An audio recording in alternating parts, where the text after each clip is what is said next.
Hello and welcome. My name is Gareth with Lekker Wine Tours. We are here in the epicenter of Enoch Stomp, chatting with the winemaker himself. So without further ado, I'd like to introduce you to Colin, and he's going to tell us a bit about the winemaking process that kind of goes from grape to bottle, and then gets kind of put on the table for your tasting enjoyment. So tell us about yourself. Thanks so much for your time. Yeah, I know you're busy. Yeah, so my name is Colin Gipner. I'm the winemaker out here at Enoch's. I've been here, wow, probably 13 years now. Oh my goodness, yeah. Kind of off and on a little bit. But been making wine ever since then. I first came out, owner John Crawl, he's my uncle. He's the one that brought me out initially. And so I got to meet him in Altus and help with the harvest for the first time. But I was going to school back at University of Washington. So I was wine-focused education? Not wine-focused, not at all. So this was kind of a summer thing for me, just to help out. And it kind of piqued my interest. And so then I came back about full-time, gosh, maybe 7 years ago or so, and kind of invested more into the winemaking and went to school for that. And then been here since then, full-time making wine. Is that a degree? What is the education to get to being the winemaker? Yeah, so a lot of it, so there is a degree, a viticulture and enology degree. Yeah. Viticulture is grape growing, enology is winemaking. But I would say the best experience is just getting in there and doing it. Yeah, nothing beats it. Yeah, exactly. So give us the process. It starts at these gorgeous vineyards out here. When is the best time? When do you guys harvest? And then walk us through it. Yeah. So everything we pick from our vineyard, and then we also get stuff from West Texas, so around the state, a bunch of different spots around the state, and we also go out of state. We get stuff from Washington, California, as well as, even out of the country. We brought stuff in from South Africa before. We brought stuff in from Chile.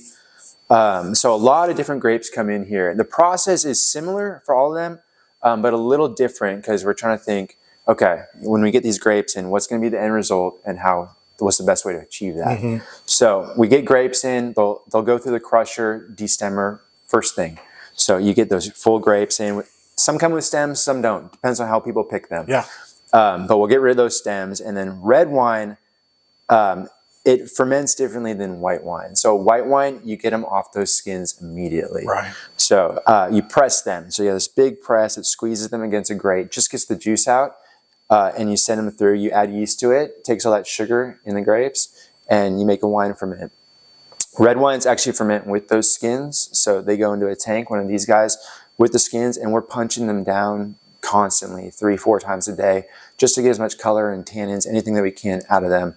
And they'll ferment warm. We want them to ferment pretty warm. The whites we kind of want colder, but it depends on what wine we're trying to make. So there's differences, and there's little uniqueness of different wines, but generally, something you said that I think is really interesting, and a lot of wine drinkers may not know, is those skins on the red wine. Super critical. How does that translate to the bottle of wine in the end? Yeah, so if you're going to make a full-body dry red wine, you need those skins, and you need them on for a good amount of time. We usually stretch from between a week or 2 weeks, 7 to 14 days or so, but we're looking at it constantly and decide, okay, does it have enough of what we're trying to get out of those skins? Yeah. And when it hits that mark, we're going to press them. So we're going to send all that chunky mess, the must that's fermenting through the press, squeeze them as hard as we can, and get what we want from it, and then send it in. So then it's just all those skins are gone. Yeah. But they're very important in creating mouthfeel or tannins or texture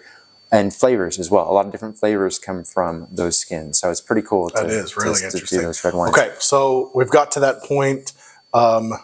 What's next? How do we? Yeah. So you go from chunky must to cloudy juice, if you will. And so you have this cloudy thing. Once it gets done fermenting, all our tanks in here are variable capacity. So they have these lids in the tank, so the lid goes right down on it. But during fermentation, your yeast want oxygen, at least some. And so as soon as it gets done fermenting, and you'll notice it bubbles up like crazy during fermentation. But as soon as it gets done, it stops, and you can test the sugar level on it. But once it's done, we'll put that lid on and let it kind of settle out. Red wines, for the most part, we'll send through, if they're going to be a dry red wine, we'll take it through a little bit different process than a white one. just based off of bacterial fermentation, malolactic fermentation. So we'll add some bacteria at that point when it's done. Yeah. And that kind of gives it a more creamier, buttery taste to it, and smooths it out. And then they'll go to a barrel, but they have to settle out and clear up first. So we'll rack them a few times and we'll kind of air them out, and we'll get that gunk that settles down out of there. We don't want the gunk, so we want a clear juice. Is that an industry term, gunk? Lees, yeah, lees is what it would be called. Yeah. But I like gunk. working back here, it's pretty gunky, yeah, for the most part. Is everything here put in barrel? Not everything. Our white wines, our rosé wines usually stay out of a barrel. Some whites, we've done Chardonnay in a barrel, and we've done some Viognier in a barrel. But most of the time when we're doing a white, we'll want it crisp, and we won't want those oaky, tones that come with a barrel. We want it more, I don't know what you call it, green or more citrusy. I think that crisp word is perfect for it. Yeah, so that is usually the target. And anything sweet, some of our wines are sweet and oaky, but it's usually not a taste we strive for all that often, more of a one or two that we do. So red wines for sure, we'll hit a barrel for about a year and a half minimum. But it also depends on what wine we're trying to do. If it needs more oak time, if it needs less oak time, we'll make the changes then. But yeah, a lot of our wines see oak. And so now they're aging, they're growing, lots of flavor development in that time. Yeah. When do we put it in a bottle? Yeah. The cool thing about barrels is they do a few things too. They give off that oak, and they also there's a micro oxygenation. So they let a little bit of oxygen in to help it smooth out. So you taste a red wine that goes into a barrel right when it's going in, it's going to taste a whole lot different coming out in about a year and a half. And so we'll taste those barrels periodically as we go. And when we say, hey, this wine tastes great, this is what we want to do, we'll bring it out, and then it's pretty close to bottling. So we'll get it into a tank. It'll be nice and clear for the most part. If we need to filter it, if we choose to filter it, we will then, and then it's pretty much ready for the bottle. And what are you filtering, right? Sediment? Yeah, so filtering does a few things. It takes out sediment. It can take out yeast, depending on what grade of filter you're using. It can take out a lot of different things, bacteria as well. But it also, some people will think, oh, it can strip some as well. So we're very, very careful of what we decide to do. If we want it perfectly sterile and clean, bacteria, everything out, which we want for sweet wines or dry whites, we'll send it through a real tight filter, one that will take out everything. But a dry red, sometimes we'll take through a lesser grade filter to keep some of that body in there as well. And so we'll filter out whatever's needed. But yeah, it's more to get it healthy and ready for a bottle, and looks wise too. But it's, I would say that's kind of the main thing. We can filter out a lot of things just depending on the grade, but it really just depends on the wine, I would say. Yeah. And when it's time to bottle, how big of a process is that? How many bottles are you guys doing here? We've grown quite a bit. So we started out doing 2,000-3,000 cases kind of when I first got here. Now we're about double that. So we're about 6,000 cases now, annually, which keeps us busy. I mean, we're still using the old school, every man at a station. Wow. And we're doing, so one person corks, one person fills bottles, one person puts a cap on and puts the label on. And it takes us a good amount of time. Maybe we can do 30 to 40 cases an hour. Okay. So do the math, 6,000 divided by that. It's going to be a lot of hours that we spend bottling, but it's a good time for the most part. What I've really found to be really impressive about Enoch Stomp is everywhere we visited, there's passion about wine. And I think that's translated into the product that you guys are selling, as well as just the experience that our guests and the people that come to visit are seeing. Have you been passionate about wine? Definitely. Do you drink on your days off? Is it bringing work home with you? No, definitely. We love what we do. And that's the fun part about it. We there's a lot of work going on here behind the scenes. Unless you're working back here, that's a lot of heavy lifting, a lot of stuff going on. But you got to step back and remind yourself, hey, we're making wine here. This is a fun thing to do. Yeah. And so across the board, I think we make wine of every different type here, which is really fun. It keeps the passion going, but we love what we do. Yeah. And we hope it shows, because there's so many people here that are so involved and passionate about doing it. And it's really a fun thing. It's a fun thing to interact with customers and see what they think and try to give them the best product. Yeah. That's really what we're trying to do. It's just, people want to have a good time, and we want to help give that to them. And we also want to put out an amazing product. So speak about that. So how do you maintain quality with the quantity that's coming in? What's those checks and measures like? it's a great question. We've done so much lately that wine is a very time sensitive thing. And so harvest time it's a crazy experience for about 3-4 months for us, where grapes are coming in and you have to deal with them right away and deal with them. So we'll have multiple things going at once. So we're spending a lot of hours and time out here taking care of them. And each one is so different. Each one it's like a kid, you know, each one is a little bit different, and you got to listen to it and basically give it what it needs. We're not forcing wine into certain categories. It doesn't work really that way. We're more listening to them and giving them what they need. But there are a few checks that we need to hit for every single wine. Everything needs to be super clean, super sterile. It needs to go through. Everything needs to be fermented at the right temperature, keep your yeast happy, and everything needs to be checked on, you know, daily that we do that. But as we get more and more, it makes it difficult. It's a lot of time that we spend into it. And it's a crazy stretch for about 4 months, and we spend the rest 8 months of the year catching up on all that. Yeah. But we do it. We're getting more efficient at what we do. We're getting new equipment and other stuff. So a lot of stuff's brought in to help us. We're getting more people. And the people aspect is the fun part, because you bring people in, and it really is a cool experience. Like there's really nothing like it. You know, you come in here and you see these grapes come in. Like, how does this turn into this wine at the end?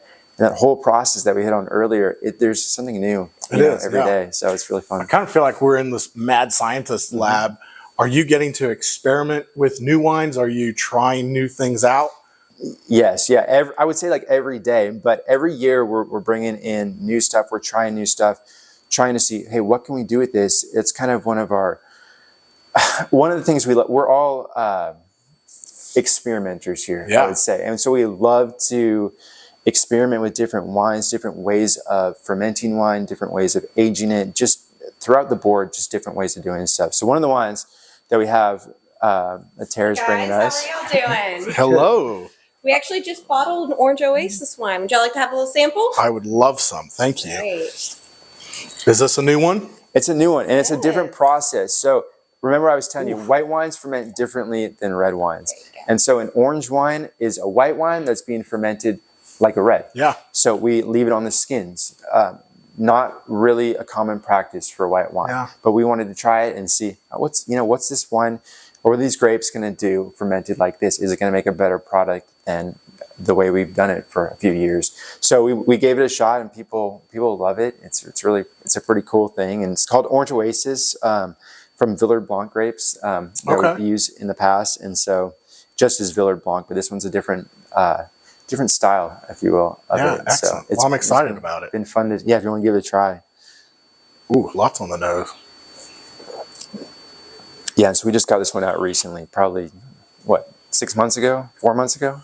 Wow. 3, yeah. So yeah, it's fun, and it's young, but it's still crisp. Just one of the examples of what we do. But everything from we've gone from dry reds to rosés to sweet wine to dry wine to looking into doing other stuff as well. Whether it's port's a different style wine too, absolutely. And we're looking into doing a champagne style wine, so a sparkling wine, and just nothing is off the table for Enoch. We like to go into a bunch of different areas. Yeah. We just want to do it right. So it takes all that experimenting. It's really great that they kind of give you that freedom. Be the king of your own domain, so to speak, and get to play around and and I think sometimes find lightning in a bottle. Yes, pardon the pun, but you don't have those wow moments if you're not playing and experimenting, tweaking. Which is great. We have we need to make this list. We need to do this throughout the years to keep it on there. But yeah, we do have a lot of time where we can spend experimenting with other stuff. Because one of the things, consistency is a big thing for us. We want to make it consistent, a consistent product. But we also want to make it consistently better too. And so as we grow, it's so hard because you get different, even if it's the same grape type, it's different year to year. Yeah. So making the same exact wine over and over isn't really a thing. We'll get it close to happening, but it's not really a thing actually we're really shooting for. We're actually trying to take those grapes and make it the best product that it can be. And as we grow, along with the grapes growing, we're getting better at what we do and trying to elevate everything year by year. And I think that's what we're finding out is there's so many variables to create wine on that consistent basis. The soil changes and the weather changes.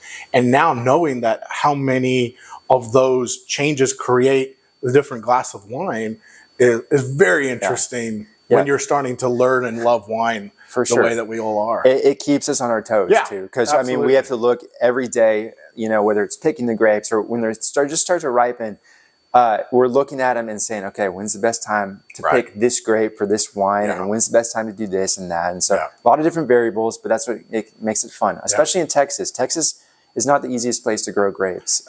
So it's definitely its own adventure and it's challenging, but it's a lot of fun doing it. So.